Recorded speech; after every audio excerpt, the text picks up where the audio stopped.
Welcome to Denham Owl episode 28. Now, why 28? What happened to the other 27? You're entitled to ask. Well, go on then. Well, I'll tell you. The boat, I tried to sell the boat about 2 years ago. And I had made 27 episodes detailing... Excuse me, I'm just busy. Detailing all the work I've done on the boat. And I emphasised that it was preservation, not restoration. And anyway, I put it on Facebook Marketplace, which was a bad thing to do. And somebody inquired and he talked about giving me full price. He wanted to give me 20 grand. But basically, he was after blagging a free cruise. And when I refused, he told me I was dishonest. So I'm dishonest. So I told him where to go. It also attracted a few fraudsters off Facebook Marketplace. It must be easy to fiddle. But at the same time, somebody on YouTube made a derogatory comment about the work that I was doing on there.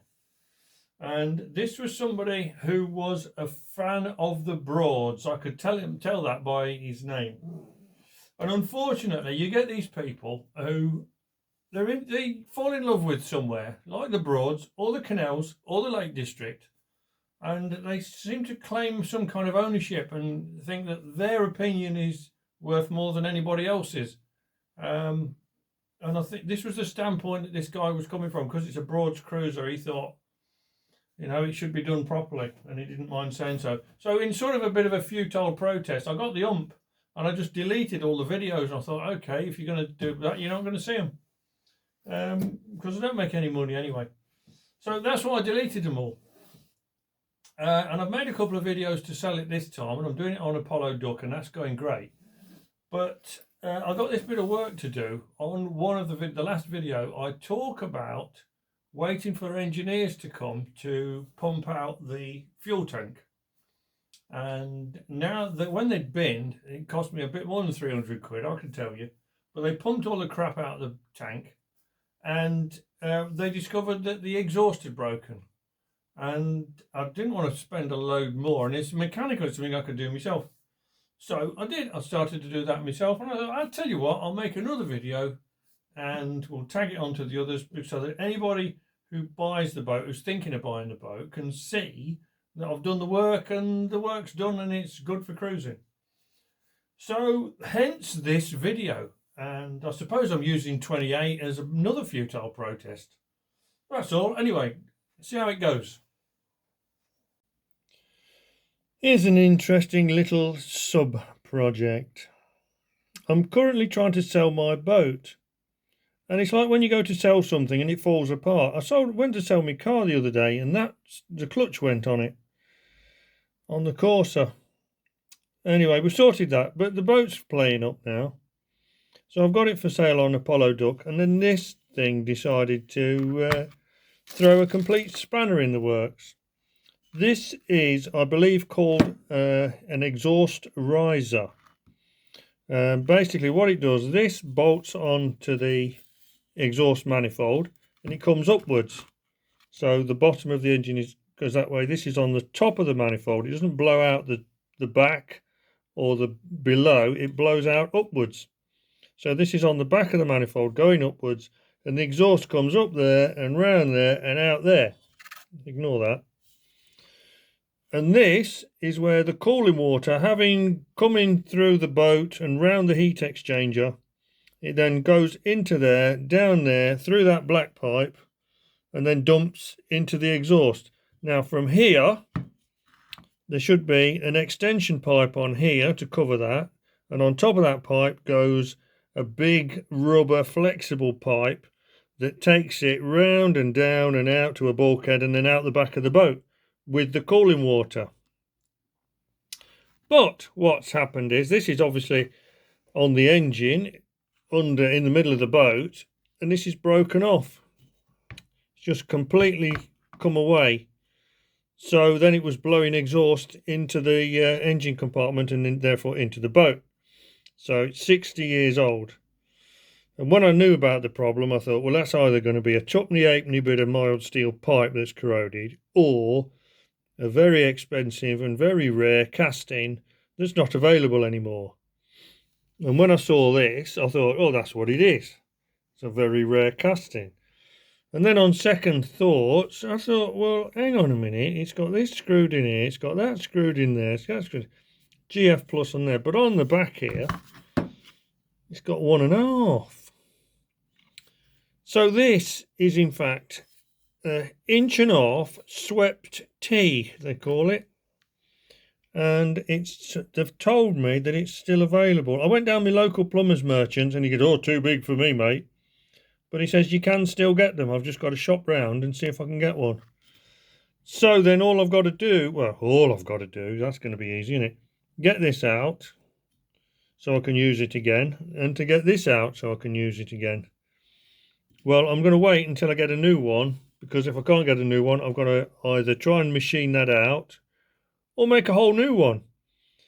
I've seen one online. Somebody made one in stainless steel and it's 2.5 grand.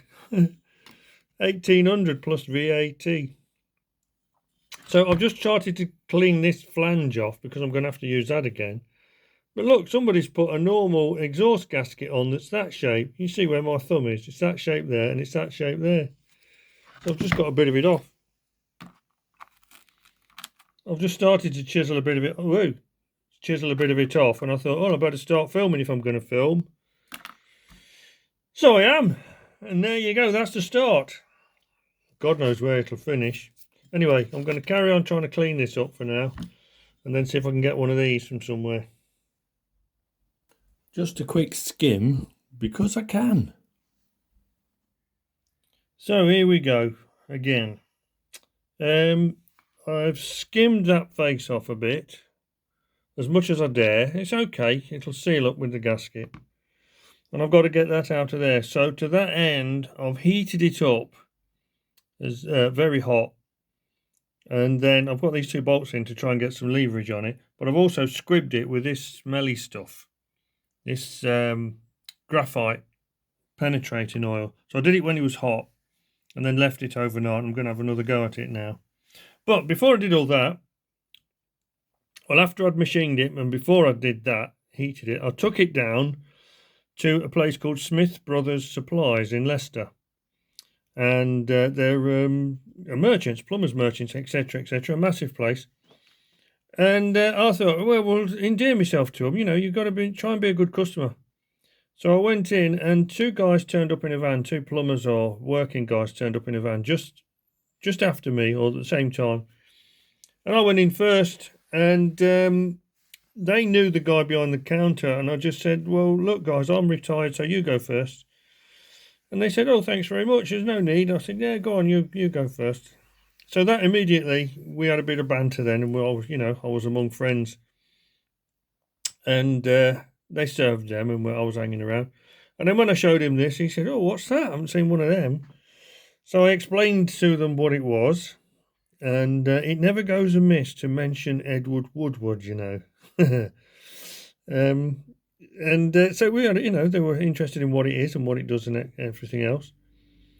And he went off, and the guy said, well, that's G&F. He says, I bet he'll still have one of them. So he went away, and he come back with that. So that'll do, won't it? That's exactly what I need. It's exactly the same. The only difference is the GF is on the other side. So now I can remove this and I can remove that. And if I have to destroy this to do it, that's cool because I've already got one.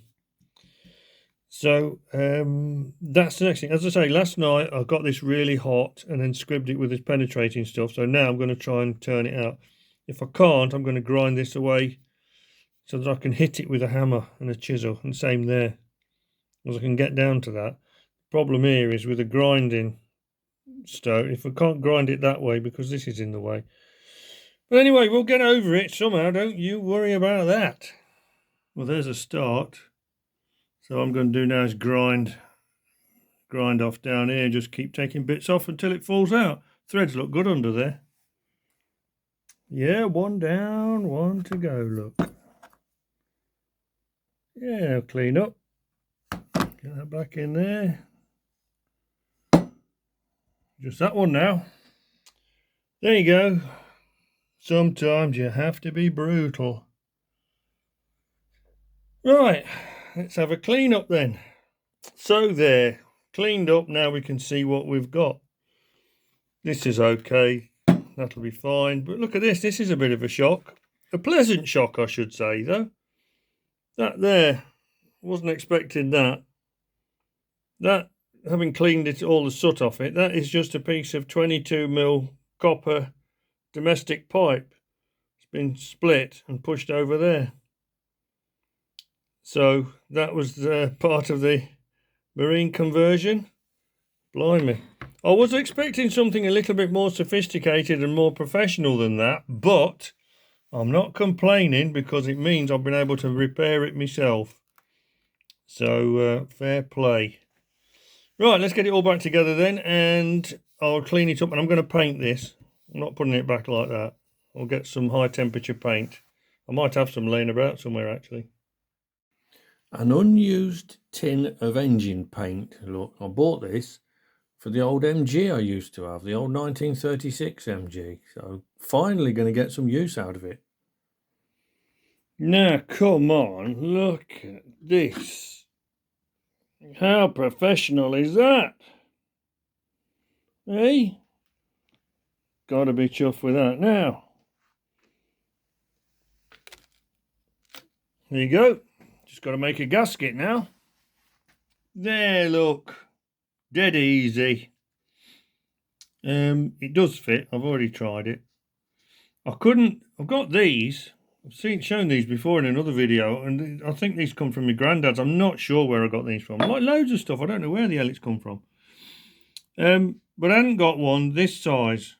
So I used some of this brass tube that I've got. No, it's not brass, is it? I don't know. It's fuel tube, I think. But anyway, I turned it up to sharpen the edges and just used them. And then had to resharpen them and did the 4. And then I drew the hole and I used that several times to chop the hole out the middle. Anyway, it fits. There's my compass, look. And then we're here. So, yeah, it fits. Don't take my word for it. So there we go. I've just got to fit it now. And to be honest, although it's a pain in the arse to have to do it, but it's I've enjoyed doing this. It reminded me, it takes me back when I used to restore cars, and I enjoyed doing that as well. So from now on, no more woodwork for me. I'm going to stick to mechanical stuff. All I've got to do now is get this to the boat, and there's a rotten one of them stuck in the end of a big rubber tube that I've got to get out. So that's going to be the next challenge. Right, I'm about ready to go and fit this on the boat, but this is another example of the meticulous preparation I have to go through because it's 140 miles away. So I'm ready to go. Now, I've cleaned up this surface of this flange. Now, when I get there, the counterpart on the exhaust manifold is going to be just as pitted, I'm guessing, as that was. So to that end, I've got to go prepared to clean it up. So here's the arsenal I'm taking with me just to make sure I've got the right piece of kit. First of all, this wire cup on this angle grinder. That should get most of it off and create a bit of dust. And then if that does it, just for a bit of polish, if it needs it, this flat wheel on this angle grinder, because that's very good for getting a decent finish without taking too much off. And if it's really pitted and bad and needs a little tiny bit of surgery, I've got this one with a proper cutting disc on it. and I can sort of titivate it with that, and then go back to that, or probably just go with that and then straight with the flat wheel. But nothing that's scary, because I've done that before. The only other thing, the worst part that I'm not looking forward to is this. Because what's happened is clearly that the old one has corroded through just there. And this piece, or its counterpart, is going to be stuck. Well, I know it is. It's stuck in the end of the pipe. Now, I want to save the pipe if I can and just push it back onto this one. If I can't, I've got to have to chop it and then hope it's long enough to go back on. But if it's not, I'm going to have to extend the pipe or go and get a new pipe or something, which is going to be a right pain. So I'm going prepared to try and get that out of the end of the pipe. Now, I've got several options as I see it. Right, one option is a hacksaw like this in a holder, because I've got to saw down the pipe, you know, in line with the pipe. This one is a slightly better one because it's got the support there. So where you're pressing down, where you're bearing down, it's got a bit more support. Whereas this one, you've just got it at the end. So you can see that, I don't know if you can see, that's bent from where you're sawing something and all of a sudden it catches and it bends. But anyway, taking them two. And then obviously I've got this gasket stuff. I've got another couple of spare Jubilee clips. I've got an 8mm socket. That's not 8. I'll get another socket to go on there. It must be 6 then. Yeah, that's 8. I thought there were 8. But anyway, got a spanner, spanners to do the bolts up, and a socket there in case I drop the spanner down the engine. If to help also, if I don't, I've got this with which I can put stones in the end or something else to try and get through it. And I've got this multi-tool with that cutter on it. I can try and go up. It's difficult, but I might need to do that. So I'm going to load all them into my toolbox and hopefully give a good fight, and hopefully it won't take long because I'm going over to the boat and that's all I'm going to do because we've got dark nights now. So it's Tuesday, Tuesday at the end of October, 29th.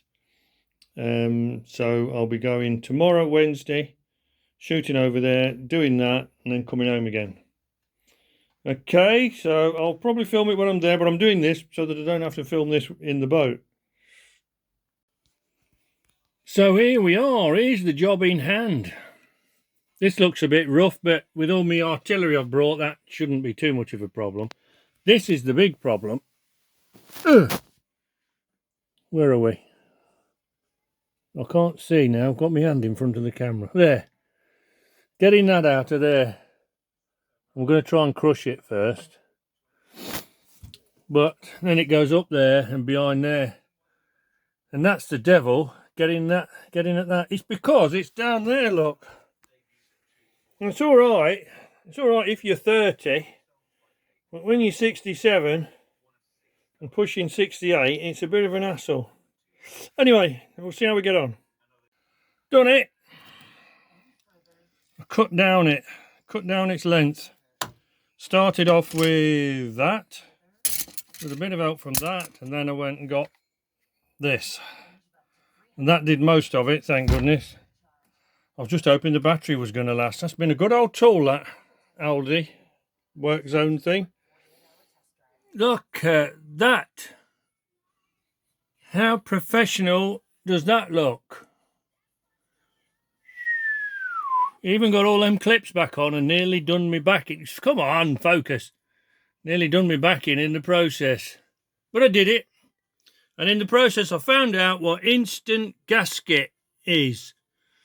It's an expensive way to buy silicone. Because that's all it is.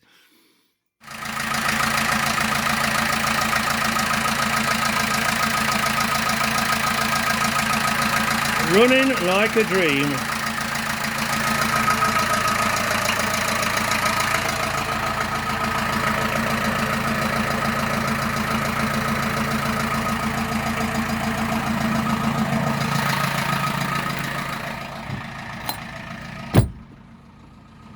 gone. That's quiet, isn't it? Lovely.